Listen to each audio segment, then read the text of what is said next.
अस्सलामुअलैकुम फ्रेंड्स, मैं राहिमीन परवीन। स्वागत है आपका मेरे यूट्यूब चैनल एजुकेशनल क्लासेस में।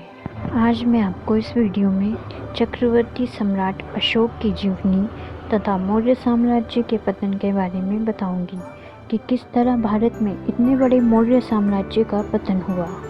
तो चलिए पढ़ते हैं आज की अपनी वीडियो की तरफ। बिंदुसार एक मौर्य सम्राट थे जिन्होंने 298 ईसा पूर्व से लेकर 273 ईसा पूर्व तक प्राचीन भारत पर राज किया। उनके पिता चंद्रगुप्त मौर्य थे और माता दुर्धरा थी। उनकी माता दुर्धरा धनानन की पुत्री थी। बिंदुसार अपने माता पिता की इकलौती जीवित संतान थी, क्योंकि उनके बड़े भाई केशनाग जन्म लेते ही मृत्यु को प्राप्त हो गए थे। जब बिंदुसार अपनी माता की कोख में थे तब उनकी माता का देहांत हो गया, परंतु बिंदुसार को आचार्य चाणक्य ने किसी तरीके से बचा लिया। उनका पालन पोषण शाही दासियों द्वारा राजमहल में किया गया। बिंदुसार ने 16 महिलाओं से विवाह किए थे। उनके 101 पुत्र थे, जिनमें अशोक और विताशोक का नाम प्रचलित रहा। कुछ विद्वानों के कथन अनुसार बिंदुसार अपने पिता की तरह ही विद्वान थे। उन्होंने दक्षिण भारत को विजित करके उसे मौर्य साम्राज्य में सम्मिलित किया, लेकिन कुछ अन्य विद्वानों के अनुसार दक्षिण भारत को चंद्रगुप्त ने ही अपने अधीन किया था। बिंदुसार ने विदेशी राज्यों से मैत्रीपूर्ण संबंध स्थापित किए। यूनानी शासक एंटियोकस ने उनके दरबार में डिमैक्स को अपना राजदूत बनाकर भेजा। इससे यह अनुमान लगाया जा सकता है कि बिंदुसार अपने समय के एक महान व्यक्ति थे और उनके दरबार में अपने राजदूत भेजना विदेशी शासक अपना गर्व समझते थे। 272 ईसा पूर्व में बिंदुसार की मृत्यु हो गई। चक्रवर्ती सम्राट अशोक 272 ईस्वी पूर्व में बिंदुसार की मृत्यु के पश्चात उनका पुत्र अशोक उनका उत्तराधिकारी बना। ऐसा माना जाता है कि सम्राट अशोक का जन्म 304 ईसा पूर्व वर्तमान बिहार के पाटलिपुत्र में हुआ। अशोक सम्राट बिंदुसार के पुत्र और मौर्य वंश के तीसरे सबसे शक्तिशाली राजा के रूप में जाने गए थे। सम्राट अशोक की माता का नाम सुब्रदांगी था।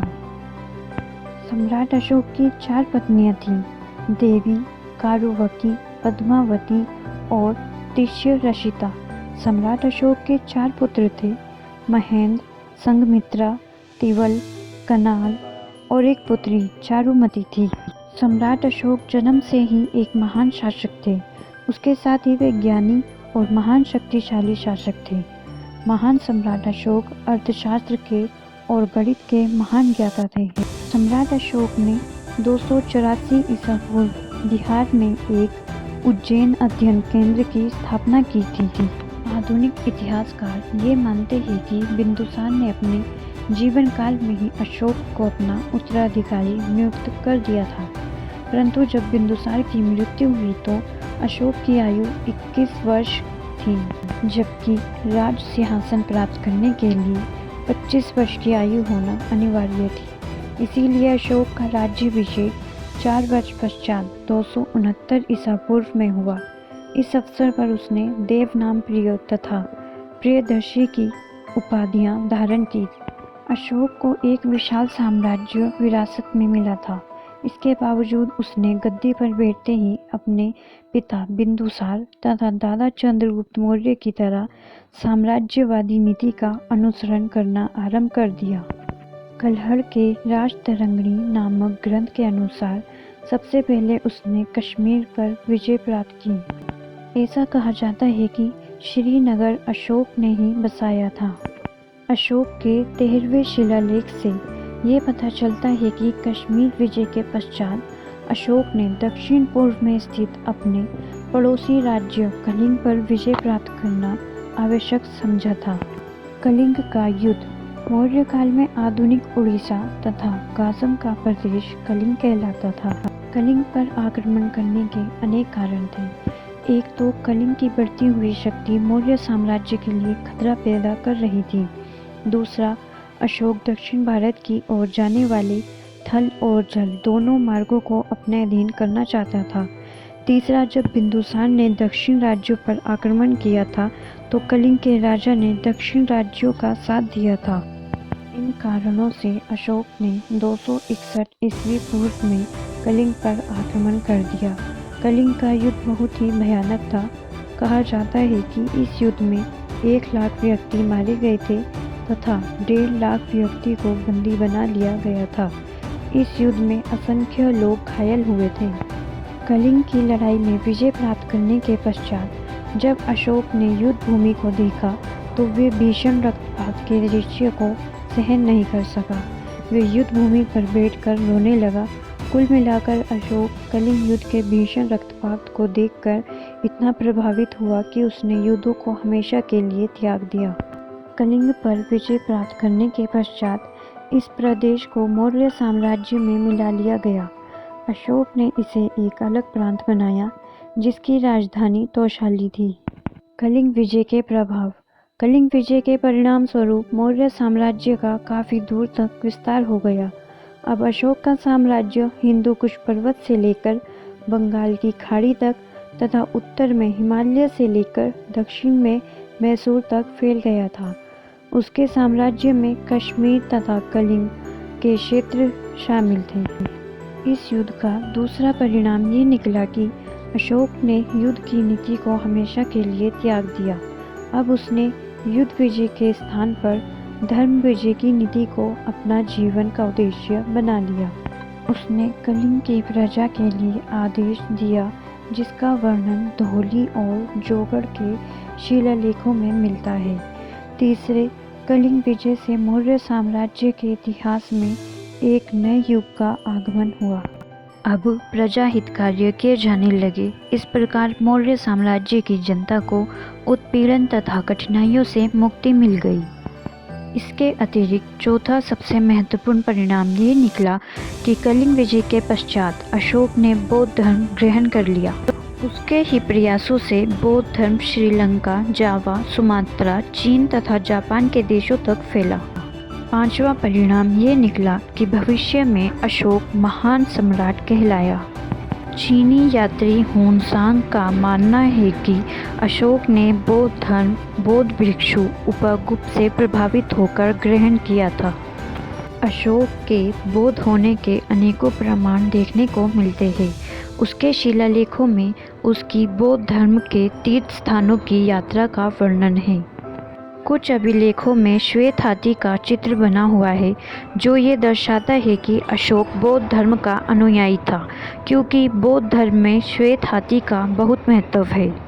अशोक ने बौद्ध धर्म को लोकप्रियता प्रदान करने के लिए इसे राज्य धर्म घोषित कर दिया, जिससे लोगों का इस धर्म के प्रति विश्वास और गहरा हो गया। अशोक ने बौद्ध धर्म का प्रसार करने के लिए धम्म महामंत्रों की नियुक्ति की थी। अशोक ने बौद्ध धर्म का प्रचार करने के लिए अपने साम्राज्य में अनेक स्थानों पर विहारों तथा स्तूपों का निर्माण कराया। महावंश के अनुसार अशोक ने 84,000 स्तूपों का निर्माण कराया था। इसके अतिरिक्त उसने काफ़ी संख्या में स्तंभ भी बनवाए।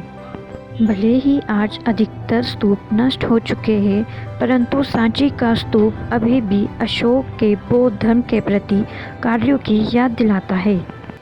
तीसरी, बौद्ध महासभा। दीपवंश और महावंश आदि ग्रंथों से पता चलता है कि अशोक ने अपने राज्याभिषेक के 18वें वर्ष अर्थात 291 ईसा पूर्व में पाटलिपुत्र में तीसरी बौद्ध महासभा का आयोजन किया। इसमें काफ़ी संख्या में बौद्ध भिक्षुओं और भिक्षुणियों ने भाग लिया था। प्रसिद्ध बौद्ध भिक्षु मोगलीपुत्तिस इस महासभा के सभापति अर्थात अध्यक्ष थे। ये सभा 9 महीनों तक चली। इसमें बौद्ध धर्म पर वाद विवाद हुआ। इस सभा में बौद्ध धर्म पर भिक्षुओं के सभी विवाद सुलझा लिए गए। इस सभा में कथावस्तु नामक ग्रंथ लिखा गया। अशोक ने बौद्ध धर्म ग्रहण करने के पश्चात अपना शेष जीवन प्रजा भलाई में लगा दिया। अब उसका उद्देश्य सुधारों द्वारा प्रजा का दिल जीतना था। प्रजा की भलाई के लिए उसने अपने साम्राज्य में सड़कों का जाल सा बिछवा दिया।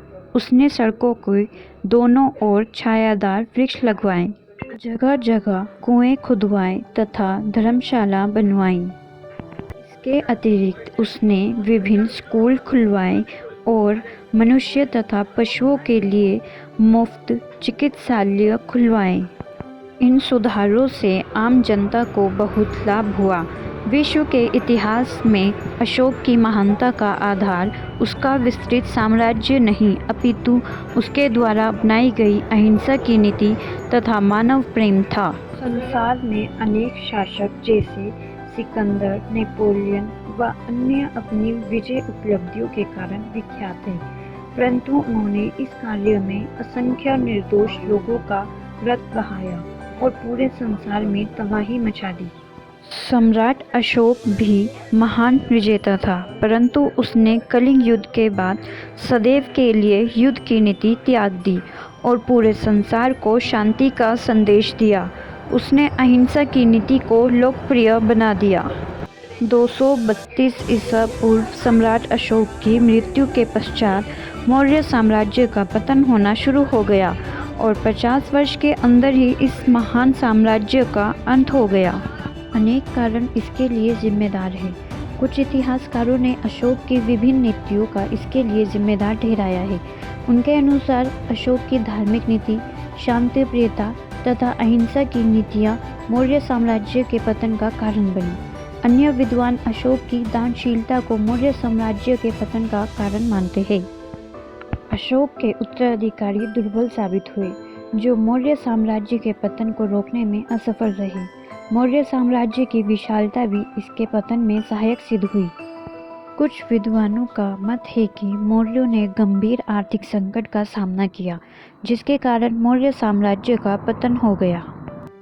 अशोक के उत्तराधिकारियों द्वारा मौर्य साम्राज्य का विभिन्न भागों में विभाजन मौर्य वंश के लिए घातक सिद्ध हुआ। मौर्य काल में होने वाले विदेशी आक्रमणों ने भी मौर्य साम्राज्य को भारी आघात पहुंचाया। अंतिम मौर्य शासक बृहदत्त के ब्राह्मण सेनापति पुष्यमित्र शुंग की महत्वाकांक्षा भी मौर्य साम्राज्य के पतन का कारण बनी। दोस्तों, जाने से पहले मैं आपसे टॉपिक से रिलेटेड एक सवाल पूछना चाहती हूँ कि बौद्ध धर्म की तीसरी महासभा कब, कहाँ और किसने आयोजित की थी, जिसका जवाब आप कमेंट सेक्शन में दे सकते हैं। तो दोस्तों, ये था मौर्य साम्राज्य का पार्ट 2। उम्मीद करती हूँ कि आपको मेरी वीडियो अच्छी लगी होगी। अगर वीडियो अच्छी लगी हो तो वीडियो को लाइक करें, चैनल को सब्सक्राइब करके बेल आइकन को प्रेस कर दीजिए। शुक्रिया।